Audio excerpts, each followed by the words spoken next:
leadership can never be taken lightly. And I've always had a vision for the justice ministry. And we have always done justice things, but never in a coordinated way like we're doing now. But the reason I'm up here is because the structure of the Gospel of Justice Ministries under our 501c3 threatens our nonprofit status. Because we're not supposed to be advocating politically and all that under that. Everybody here is shaking hands. That means you know that. So then I had him work with Attorney Austin. He's getting ready to walk us through this, the Warren.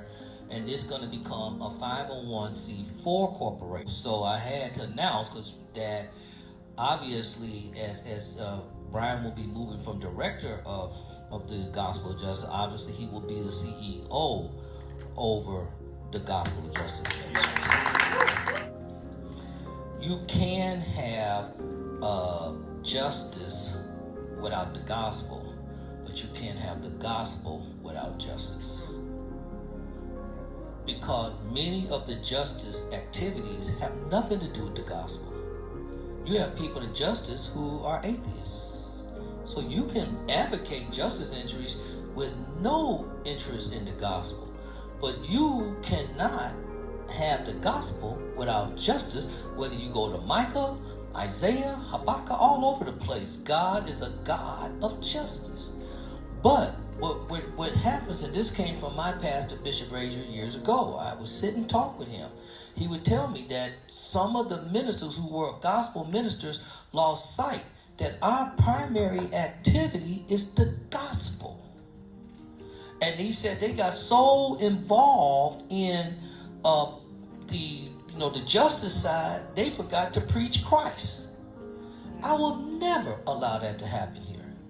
And that is the reason I made the comment when we had our meeting after the justice event, which was tremendous, that ultimately we're after the hearts of people to change along with unjust laws.